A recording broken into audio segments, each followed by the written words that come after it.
Okay, let's go take a tour of the campground here. So I got my camera charging here in my van. It's still charging. And then got my goodies on the table here. There's the light beat right there. I lubed the side stand. It's got like muck all over it. So okay, so let's fire this up and we'll go over everything later. So I'll tell you what we did this morning. I went over it along the video, but this is the final one. So I got this map a long time ago. They don't have these anymore, man. If you find a place to download this map, I would download it.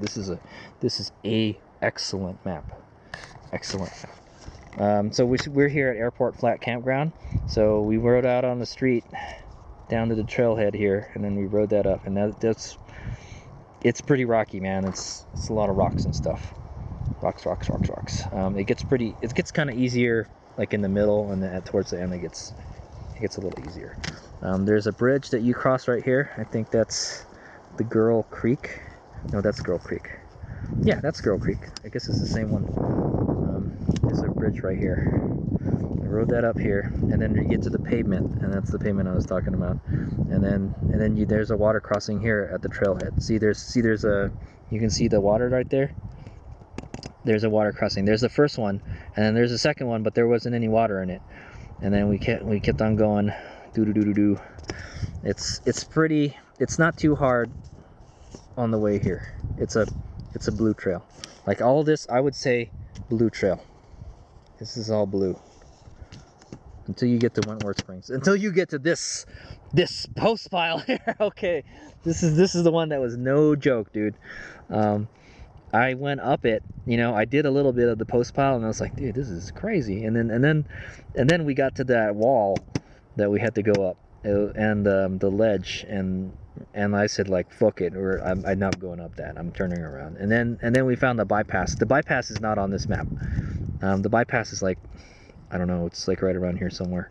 It goes to the right. There's actually a bypass like right around here too, and right around here. And from here you can actually see Loon Lake already. Yeah, that's right. We were looking at the dam. Yeah, the dam is right here. So we weren't very far. I was looking from here to here, and I could see the lake dam where we were yesterday.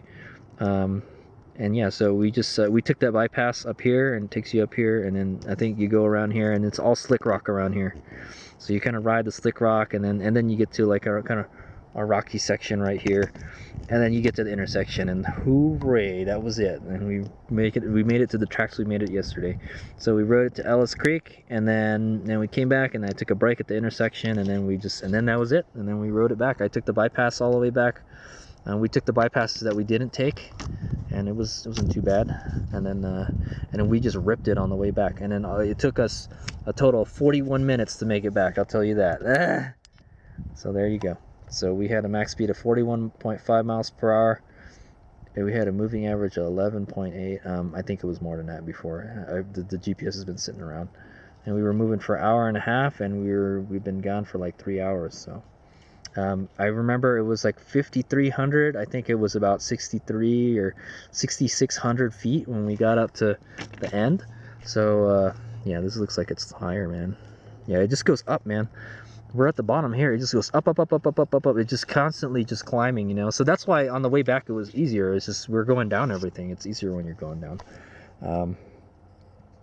Yeah, so that was that. And it took us 41 minutes to get back. It was I think it took an hour. It took more than an hour to get up here, because I didn't know what's up, and then we rode back really fast. It was awesome. So that was Rubicon Dirt Bike Adventure Day 2. I hope you guys enjoyed it. I think that's the end of the Rubicon fun. So there will be another ride today. We're gonna ride to something called Bunker Hill right here. There's a road that goes up to Bunker Hill. I rode the DR up to like a road, and there was a gate that says, don't go up there. But we're gonna try to go around the gate and ride up there, because I hiked up there last time. So just say like, yeah, man, I'm riding a bicycle up here, and then go up there, take some pictures, and then go back down, and then come back. And then I think what we're gonna do is we're gonna take the road up there. We're gonna take this road, paved road, because we are riding a moped, so we can, it's street legal. But I think you can ride it anyways. It says it's a OHV, combined OHV, so you could ride this all the way up to the trailhead. We're going to ride that up to the Bunker Hill, and we're going to go down the Bunker Hill, and then we'll take the Rubicon Trail back. It's easier going back, so on the Light B. So yeah, that's the plan for the second part of the day. So I'm just waiting for the cameras to finish charging, and I'm just taking a break. So I think I'm done taking a break. All right, here's the big out. So I do want to point out that I did kind of hurt my foot on dabbing on a rock, one of them big rocks. All I can say is that you can get really hurt. You can get hurt out here, man. The stuff that Hazy Omega is doing is very dangerous.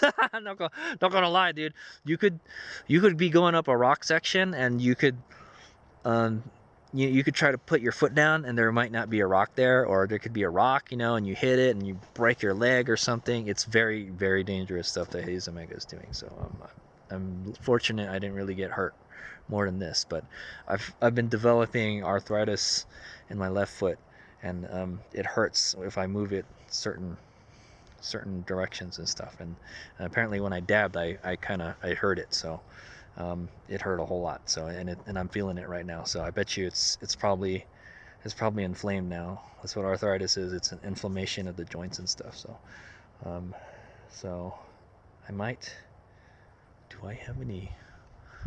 have some kind of painkillers. I'm gonna take some, maybe. So, but anyway, I think the rest of the riding today is gonna be pretty easy. So after that we'll come back, we'll rest, and then we'll camp the night, and then we're gonna go to Deer Valley tomorrow on the way back home. So, and we're gonna camp there and then ride that Deer Valley trail.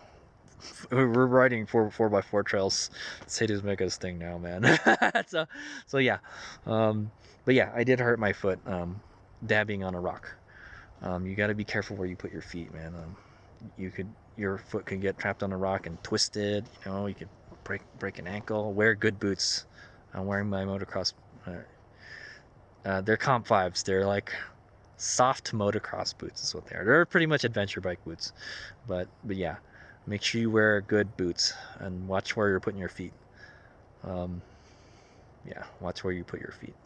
That's why I'm saying, like, if you rode like a wider bike like the DR650, you're gonna have more trouble here, because your foot pegs are gonna be scraping stuff, and when your foot pegs scrape up on stuff, it hangs up, and you know, you stop, and then when you stop, that's when it gets all bad. so yeah, so all I'm saying is the stuff that Hazy Omega is doing here is very dangerous, and you should try to go ride with the battle buddy. Don't do it by yourself. Don't do what Hazy Omega is don't do the stuff that Hazy Omega is doing. It's a public announcement here. Don't do this unless you know what the hell you're doing, you know.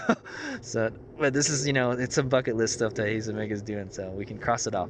There is a section of the Rubicon that we have never done. That's past the big sluice or whatever they call it, and there's just a maybe like a 3-mile section that we haven't done yet. So and I imagine it's probably nastier than the stuff that we've done already too. So can I say, we can't do it on an electric bike. It won't make it.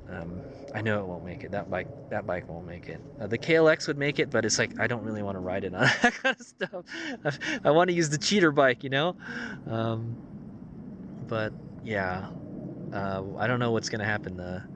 What we might do, what I might do is one day maybe we'll go back with the Light B. We'll go to the Tahoma side. We'll go to Tahoe, and then we'll stage there, and then we'll ride from there. Then we'll see how far we can get, and then maybe we can get to that Cadillac Hill. If we can get to Cadillac Hill, I'll say, like, yeah, okay, Hazy Omega's done the whole Rubicon, you know, most of it, you know.